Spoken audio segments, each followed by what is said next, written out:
Gratifikasi yang tidak wajib dilaporkan. Tahukah kamu bahwa tidak semua gratifikasi itu dilarang? Gratifikasi yang diterima oleh pegawai negeri atau penyelenggara negara terbagi menjadi dua kategori. Gratifikasi yang wajib dilaporkan dan gratifikasi yang tidak wajib dilaporkan. Yuk kita lihat apa saja yang termasuk gratifikasi yang tidak wajib dilaporkan. Pemberian dalam keluarga yaitu kakek atau nenek, bapak, ibu, mertua, suami atau istri, anak, menantu, keponakan, sepanjang tidak terdapat konflik kepentingan. Keuntungan atau bunga dari penempatan dana, investasi atau kepemilikan saham pribadi yang berlaku umum. Manfaat dari koperasi, organisasi kepegawaian, atau organisasi yang sejenis berdasarkan keanggotaan yang berlaku umum. Perangkat atau perlengkapan yang diberikan kepada peserta dalam kegiatan kedinasan seperti seminar, workshop, konferensi, pelatihan, atau kegiatan sejenis yang berlaku umum. Hadiah tidak dalam bentuk uang atau alat tukar lainnya yang dimaksudkan sebagai alat promosi atau sosialisasi yang menggunakan logo atau pesan sosialisasi sepanjang tidak memiliki konflik kepentingan dan berlaku umum.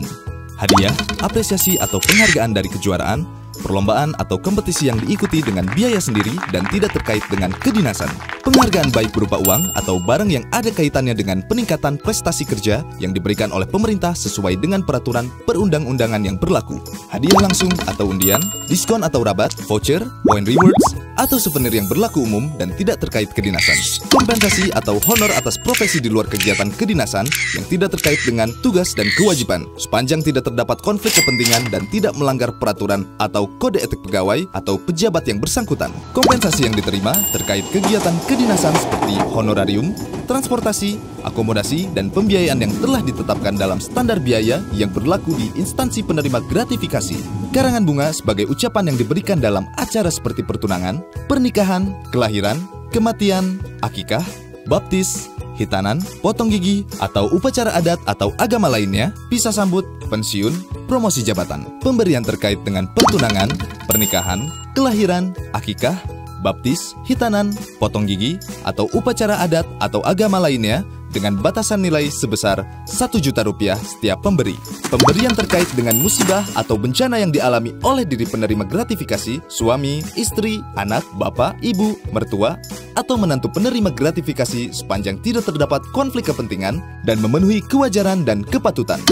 Pemberian sesama rekan kerja dalam rangka pisah sambut, pensiun, mutasi jabatan, atau ulang tahun yang tidak dalam bentuk uang atau alat tukar lainnya, paling banyak senilai Rp300.000 setiap pemberian per orang, dengan total pemberian tidak melebihi Rp1 juta dalam 1 tahun dari pemberi yang sama, sepanjang tidak terdapat konflik kepentingan. Pemberian sesama rekan kerja yang tidak dalam bentuk uang atau alat tukar lainnya, dan tidak terkait kedinasan paling banyak senilai Rp200.000 setiap pemberian per orang, dengan total pemberian tidak melebihi Rp1 juta dalam 1 tahun dari pemberi yang sama. Pemberian berupa hidangan atau sajian yang berlaku umum. Pemberian cenderamata atau plakat kepada instansi dalam rangka hubungan kedinasan dan kenegaraan, baik di dalam negeri maupun luar negeri sepanjang tidak diberikan untuk individu pegawai negeri atau penyelenggara negara. Nah, jadi sekarang Anda tidak perlu bingung lagi bahwa ada bentuk-bentuk gratifikasi yang tidak wajib dilaporkan. Yuk dukung program pengendalian gratifikasi untuk Indonesia bebas dari korupsi.